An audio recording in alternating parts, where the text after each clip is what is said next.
여호와께서 모세에게 이르시되 하늘을 향하여 내 손을 내밀어 애굽 땅 위에 흑암이 있게 하라. 곧 더듬을 만한 흑암이니라. 모세가 하늘을 향하여 손을 내밀매 캄캄한 흑암이 3일 동안 애굽 온 땅에 있어서 그동안 사람들이 서로 볼 수 없으며 자기 처소에서 일어나는 자가 없으되 온 이스라엘 자손들이 거주하는 곳에는 빛이 있었더라. 바로가 모세를 불러서 이르시되 너희는 가서 여호와를 섬기되 너희의 양과 소는 머물러 두고 너희 어린 것들은 너희와 함께 갈지니라. 모세가 이르되 왕이라도 우리 하나님 여호와께 드릴 제사와 번제물을 우리에게 주어야 하겠고 우리의 가축도 우리와 함께 가고 한 마리도 남길 수 없으니 이는 우리가 그 중에서 가져다가 우리 하나님 여호와를 섬길 것임이며 또 우리가 거기에 이르기까지는 어떤 것으로도 여호와를 섬길는지 알지 못함이니이다 하나. 여호와께서 바로의 마음을 완악하게 하셨으므로 그들 보내기를 기뻐하지 아니하고 바로가 모세에게 이르되 너는 나를 떠나가고 스스로 삼가 다시 내 얼굴을 보지 말라. 내가 내 얼굴을 보는 날에는 죽으리라. 함께 읽습니다. 모세가 이르되 당신이 말씀하신 대로 내가 다시는 당신의 얼굴을 보지 아니하리이다. 아멘.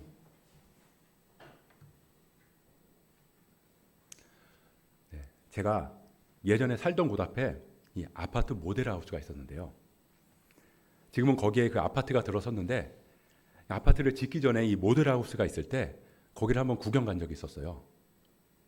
뭐 그 집을 사기 위해서는 아니고요. 그냥 말 그대로 구경을 간 거였어요. 와, 근데 그 모델하우스에 딱 들어가니까 너무 좋더라고요. 뭐 벽지는 막 실크 벽지로 돼 있고 화장실 너무 깨끗하고 막 싱크대도 막 최첨단으로 돼 있는 거예요. 아무튼 제가 구경하는 내내 이 말을 연발했던 것 같아요. 물론 이 새 집이니까 다 새 걸로 꾸며놔서 좋아 보였던 것도 있겠죠. 근데 제가 정말 부러웠던 건 새 것도 새 거지만 너무 깨끗했다는 거예요. 그 모델하우스 집에 쓰레기가 하나도 없고요. 먼지도 하나도 안 보이고요. 그리고 유리창도 반짝반짝 빛나는 거예요. 그게 너무 좋아 보였어요. 그래서 그 모델하우스를 보는 내내 와, 이제 여기서 살고 싶다. 이런 생각이 들더라는 거죠. 뭐 아파트 모델하우스뿐만 아니라 분양 사무실을 통해서 뭐 새로 지어진 빌라를 본다거나 아니면 뭐 인테리어 집에서 왜 집 하나를 이렇게 빌려서 거기 내부를 막 깨끗하게 인테리어를 하고 그리고 사람들한테 홍보하는 집들 있잖아요. 뭐 구경하는 집 이런 거. 그런 곳을 가보면 집이 너무 깨끗한 거예요. 뭐 하다못해 TV 프로그램에 구해줘 홈즈라는 프로가 있잖아요. 그런데 나오는 집들만 봐도 집이 너무 깨끗하고 너무 좋아 보여요. 자, 그럼 기왕 새 집 얘기가 나왔으니까 기분 좋은 상상을 한번 해볼게요. 자, 한번 다들 상상해 보세요. 온 가족이 모델하우스를 구경하러 간 거예요. 가보니까 집이 너무 마음에 드는 거죠. 집 크기도 그렇고 집 구조도 그렇고 마감재도 너무 좋은 걸 써서 마음에 쏙 들어요. 그래서 모델하우스를 보고 온 가족들이 집에 와서 가족회의를 한 거예요. 그리고는 그래, 우리 이 집으로 결정했다. 그리고서는 그 집으로 이사를 가기로 한 거예요. 그래서 집을 계약하고 입주하는 날까지 정했어요. 드디어 입주하는 날이 된 거예요. 네, 잔금도 딱 치르고 집 열쇠 받아서 집에 딱 들어갔어요. 그리고 이삿짐차가 도착해서 드디어 그 새 집에 우리가 들어가서 살게 된 거죠. 생각만 했는데도 즐겁죠. 근데 한동안 살다 보니까 이 집이 내가 모델하우스에서 본 거랑은 좀 다른 느낌인 거예요. 분명히 그때는 집이 훨씬 커 보였는데 왜 이렇게 우리 집은 그때 본 것보다 작아 보이지? 분명히 그때는 집이 환하고 깨끗해 보였는데 우리 집은 왜 이렇게 어둡고 먼지가 많은 거지? 왜 그럴까요? 분명히 모델하우스에서 본 집이랑 똑같은 집인데 크기도 같고 구조도 같고 쓰여져 있는 마감재도 똑같이 사용한 집인데 왜 모델하우스에서 느끼는 그 느낌이 안 나는 걸까요?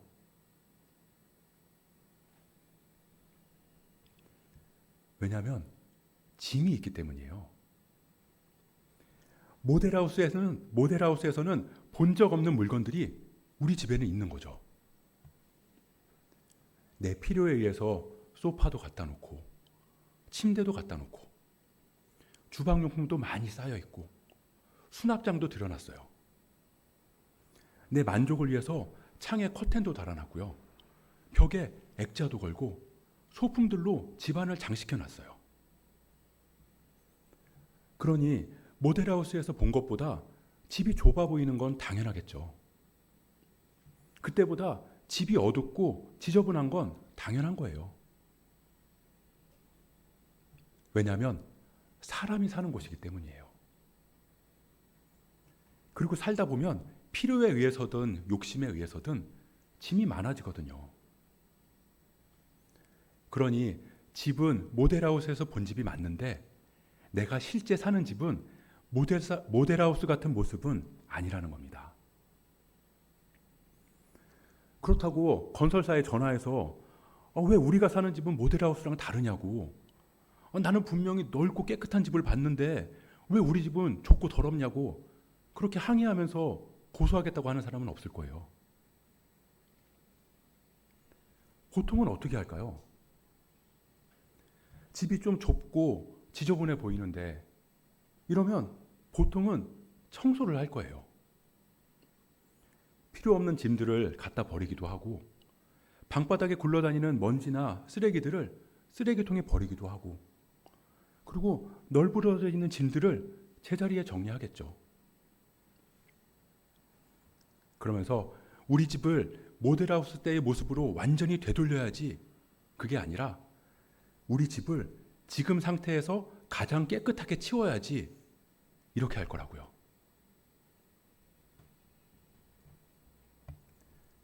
제가 왜 시작부터 이 모델하우스 얘기를 했냐면요.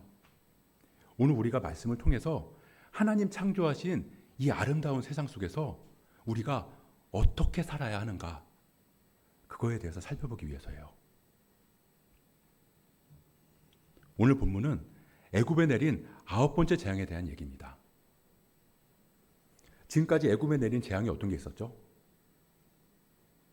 피개, 이파, 악독, 우매, 흑장. 나일 강물이 피로 변한 재앙. 개구리가 올라오고 또 티끌이 이로 변하고 파리가 들끓고 독종, 우박, 그리고 지난주에 살펴본 메뚜기 재앙까지. 근데 이 재앙이라고 불린 이 현상들이 전혀 새로운 게 있었나요? 나일 강물은 늘 거기에 흘렀고요. 개구리는 항상 있었어요. 이도 그렇고 파리도 그렇고 메뚜기도 그렇고 우박도 그렇고, 그것들은 하나님께서 재앙을 내리시기 위해서 새로 만들어내신 게 아니라 자연에 항상 존재하는 것들이었어요. 근데 그런 있어야 할 자연이 하나님의 창조 질서를 벗어나면 사람들한테 도리어 재앙이 되더라. 너희들이 필요한 것들이나 너희들이 의지하는 것들이라도 그것이 하나님을 벗어난 상태, 본질에서 멀어진 상태로 과도해지면 그것은 복이 아니라 재앙이다. 그걸 우리에게 말씀하시는 거예요. 그러니 하나님 안으로 들어와서 교정돼야 한다. 이 흑암하면 이게 뭐 재앙인가? 그냥 뭐 며칠 푹 자면 되겠네. 아니면 그래도 뭐 파리나 메뚜기보다는 좀 낫지 않나? 이런 생각을 할 수 있는데요. 지금까지 재앙이 점점 강도가 세졌잖아요. 그런 걸로 볼 때 이 흑암 재앙이 가장 마지막 재앙 앞에 있다는 건 여기에 엄청난 하나님의 메시지가 담겨 있다는 걸 우리는 알 수 있다는 겁니다. 이 하나님께서 천지를 창조하실 때 가장 먼저 지으신 게 빛이었어요. 우리 창세기 1장 1절을 한번 찾아볼까요? 우리 창세기 1장 1절부터 3절까지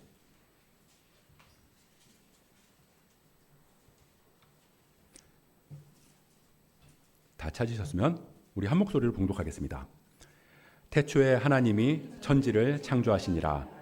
땅이 혼돈하고 공허하며 흑암이 깊음 위에 있고 하나님의 영은 수면 위에 운행하시니라. 하나님이 이르시되 빛이 있으라 하시니 빛이 있었고. 땅이 혼돈하고 공허하며 뭐가 깊음 위에 있다고요? 흑암이. 아무것도 없는 상태. 무질서의 상태. 혼동의 상태. 창조 이전의 상태.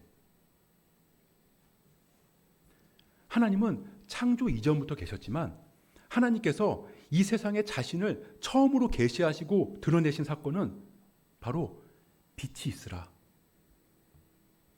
그러니까 무슨 말이냐면 빛이 있음으로 우리는 하나님을 비로소 볼 수 있고 깨달을 수 있게 되었다는 겁니다. 그래서 그 하나님을 볼 수 없는 상태 또는 하나님께서 하나님의 임재를 가리우신 상태를 우리는 흑암이라고 한다는 거죠. 애굽에 흑암이 내려졌어요. 오늘 본문 21절을 보겠습니다. 여호와께서 모세에게 이르시되 하늘을 향하여 내 손을 내밀어 애굽 땅 위에 흑암이 있게 하라. 곧 더듬을 만한 흑암이니라. 더듬을 만한 흑암.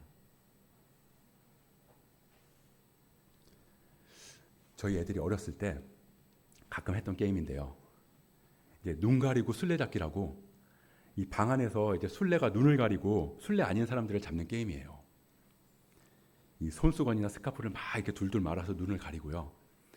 그러니까 애들은 아빠가 그것도 보일 것 같다고 막 그러면서 손수건 말고도 막 별걸 다 갖다 대요. 막 모자도 씌우기도 하고 막 세면 수건도 막 갖다가 두르기도 하고 막 그랬어요. 근데 그러면 정말로 아무것도 안 보이거든요. 그렇게 막 눈을 가리고 아이들을 막 잡으려고 다니면 애들은 막 웃고 소리 지르고 막 그러면서 막 여기저기를 뛰어다녀요. 근데 저는 정말로 눈을 딱 가리니까 방향 감각도 사라지더라고요. 그냥 소리로만 여기가 어디쯤이구나 이런 걸 알 수 있어요. 그리고 손에 뭐가 닿으면 이게 뭔가 이러면서 한참을 생각을 하게 돼요. 진짜 말 그대로 더듬더듬 하면서 아이들을 찾는 거죠.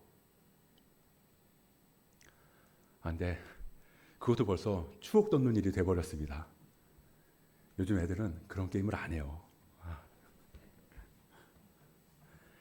제가 이 눈만 가리고 있어도 여기가 어딘지 이게 뭔지 그 감각이 흐려지는데 이 흑암의 상태, 정말 아무것도 보이지 않는 무의 상태, 그 상태에서는 우리가 제대로 된 판단을 할 수 없다는 겁니다.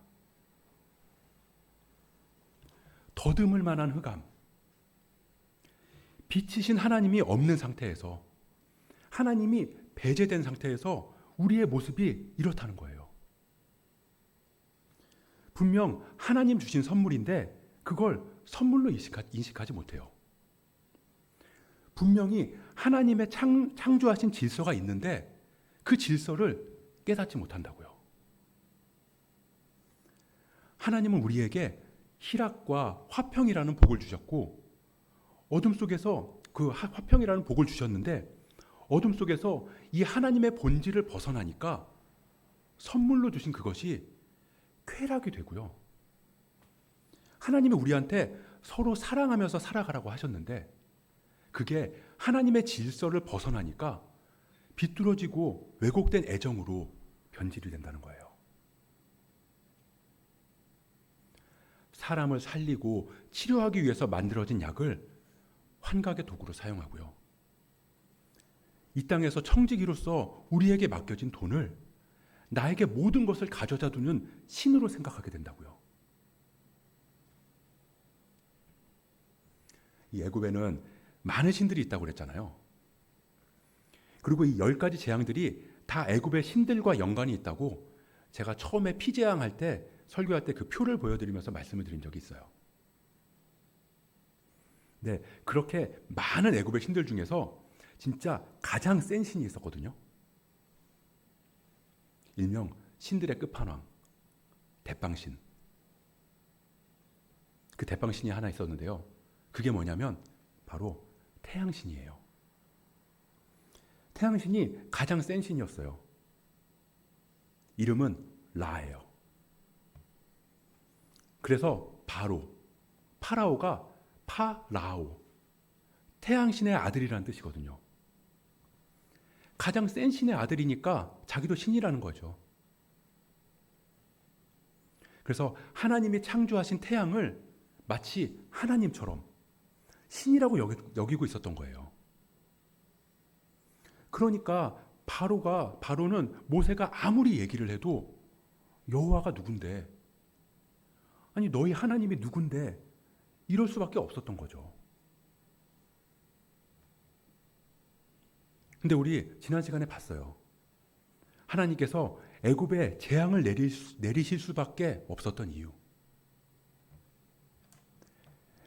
내가 애굽에서 행한 일들, 곧 내가 그들 가운데서 행한 표징을 내 아들과 내 자손의 귀에 전하기 위함이라.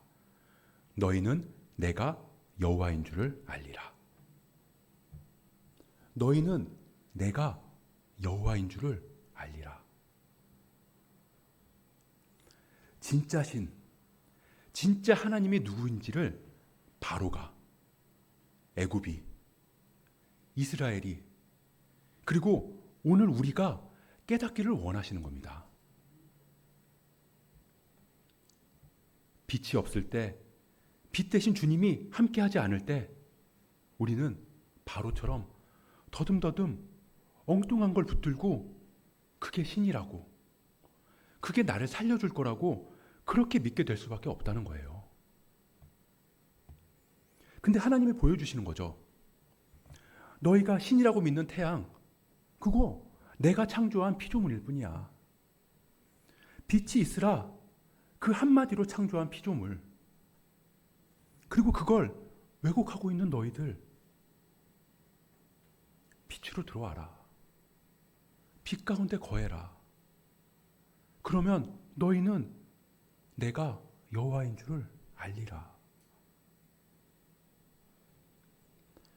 하나님께서 바로한테 흑암의 재앙을 내리셨다는 건 어쭈 이 녀석 봐라, 말 안 듣네, 아주 그냥 눈을 한번 확 어둡게 한번 해봐, 이게 아니라고요. 하나님을 알아갈 수 있는 그 시작이 빛이고, 그 빛 가운데 거할 때 비로소 하나님이 누구인지를 알고 하나님의 창조 질서 안에서 모든 것이 회복되고 살아나는 역사를 누릴 수 있다는 겁니다. 그걸 깨닫게 하시는 거예요. 애굽에 흑암이 가득할 때 사람들은 아무것도 할 수가 없었어요. 그동안 사람들이 서로 볼 수 없으며 자기 처소에서 일어나는 자가 없으되,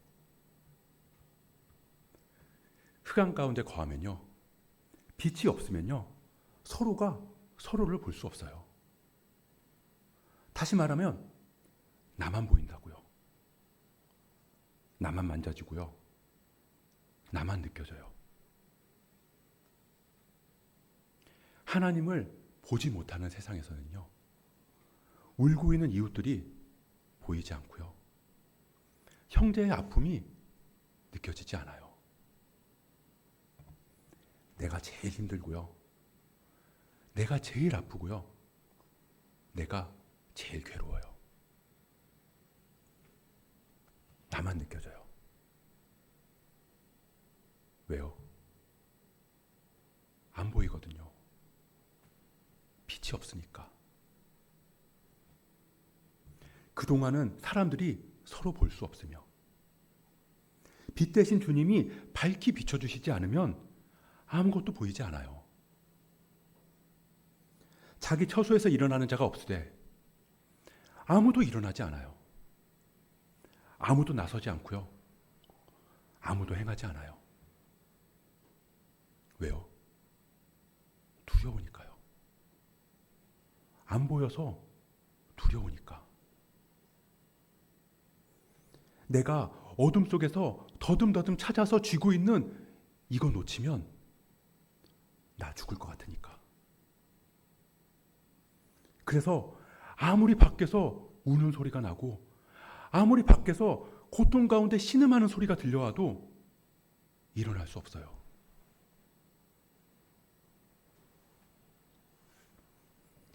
그런데 이런 흑암이 가득한 애굽에도 빛이 비추이는 곳이 있었어요. 어디죠? 네, 고센. 우리 23절을 다시 한번 읽어볼까요? 한번 우리 같이 읽어볼게요. 네, 시작. 그동안은 사람들이 서로 볼 수 없으며 자기 처소에서 일어나는 자가 없으되 온 이스라엘 자손들이 거주하는 곳에는 빛이 있었더라. 아멘. 거긴 고센 땅이었어요. 근데 성경은 그곳을 고센 땅이라고 기록하지 않아요. 고센 땅이 아니라 온 이스라엘 자손들이 거주하는 곳. 그 말은 뭐냐면요. 고센 땅이 고센 땅이기 때문에 빛이 있었던 게 아니라는 거예요. 그 땅이 거룩하고 그 땅이 선택받았기 때문이 아니라 그곳에 온 이스라엘 자손들이 거주했기 때문이에요. 그래서 성경은 그곳이 고센 땅인 건 알지만 거기를 고센이 아닌 온 이스라엘 자손들이 거주하는 곳이라고 기록한 거예요. 빛 대신 하나님을 바라보는 사람들, 하나님의 임재를 경험한 사람들, 그 사람들이 모인 곳에는 하나님의 빛이 있어요. 그곳에는 나에게 생명을 줄 것 같은 무언가를 더듬더듬 찾을 필요가 없어요. 왜냐하면 생명의 빛이 이미 비추고 있으니까요. 이 빛이 나에게 생명을 준다는 걸 더듬거리지 않아도 알 수 있어요.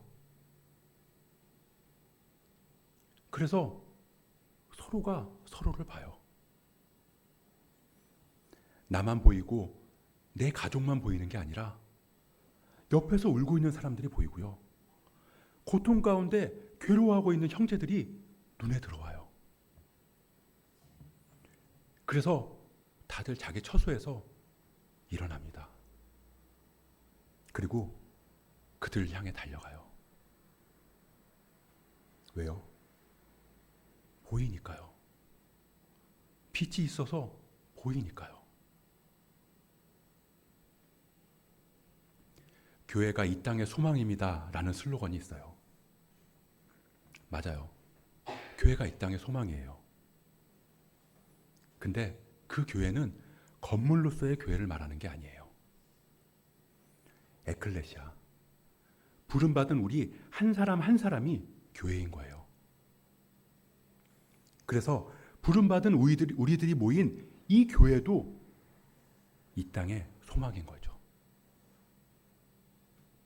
이 예배당이 거룩하거나 이 예배당이 선택받았기 때문이 아니라 부름받은 거룩한 성도들이 여기에 모여 있기 때문에 여기에 하나님의 빛이 임하는 거라고요. 그럼 이렇게 볼 수 있죠. 우리는 교회에 모여서 기도하고 예배해요. 아마 이 중에는 교회에 매일매일 가시는 분도 계실지 모르겠어요.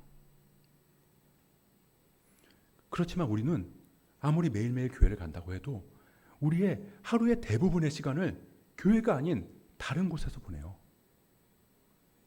직장에서, 가정에서, 학교에서.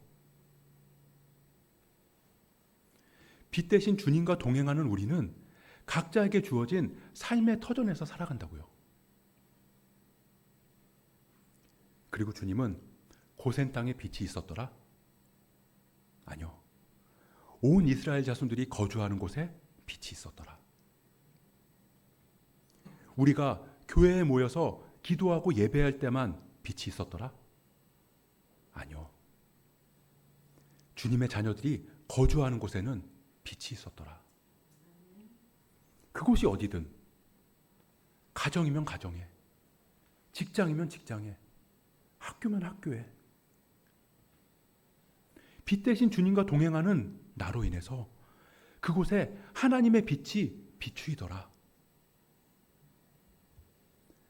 모여서 예배하는 교회뿐만 아니라 부름받은 한 사람 한 사람이 교회가 되어서 각자의 삶의 자리에 섰을 때 그곳이 어디든, 가정이면 가정에, 사업장이면 사업장에,